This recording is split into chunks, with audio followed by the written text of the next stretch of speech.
Regenerative medicine is actually a branch of what we call translational medicine, in which we take research and development and we translate that into a product that can be used to treat human diseases.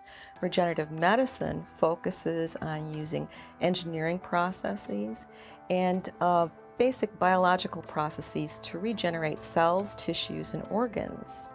Sometimes this is done in the laboratory, and what's created in the laboratory can then be used in humans to cure disease, or it can be used for drug discovery and used for a number of different purposes that helps advance medicine as a whole.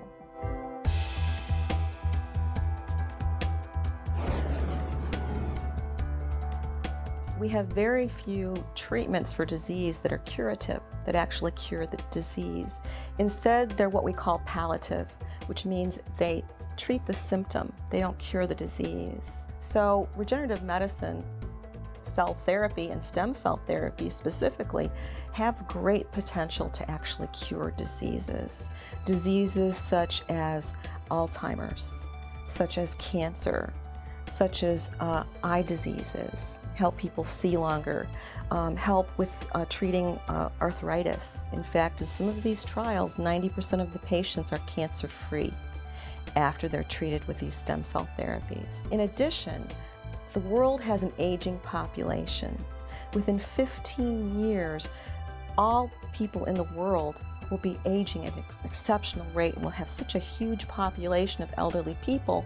And then if we have socialized medicine, the governments will be responsible for the cost of care of these aging individuals. And if this happens, some countries will definitely go bankrupt because of the cost of health care. So there's a great drive right now to keep people healthy longer. It may be that in the future, medicine will change in which there will no longer be a need for chemotherapy and radiation therapy, and where some of these cell gene therapies combined with immunotherapy may take the place of those. And they're much less invasive to the patient. The patient can remain healthy while undergoing treatment. Between research and development and when safety and efficacy for a new treatment is proven. So it's very risky at that time for investors to get involved. So sometimes you see a lack of venture capital funding. It's too early. Pharmaceutical companies aren't interested in funding it. So there's a number of these new cures that are starting to be recognized, but that early stage research has a hard time getting off of the ground because there's the valley of death, or the lack of funding. We still have a manufacturing issue. There's a lot of regulation that's involved in manufacturing, and the FDA has to be very careful with those regulations to make sure everything is done properly.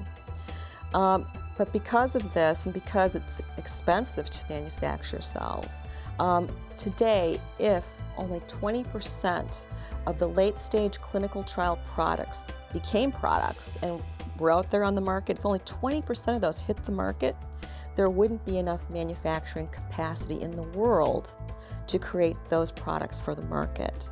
So we can see there's a real lag there in manufacturing. This is often caused because of lack of funding in the early stage of the research and the science, as well as trying to work its way through those FDA and other government regulations. The third sort of what we call barrier is the inconsistency in those regulations. Globally, right now, since it is such a new area, we find governments are trying to adjust and figure out what the appropriate regulations are for that industry. They want to make sure that a treatment is safe, that's number one concern, and that it actually has what we call efficacy or can treat the disease.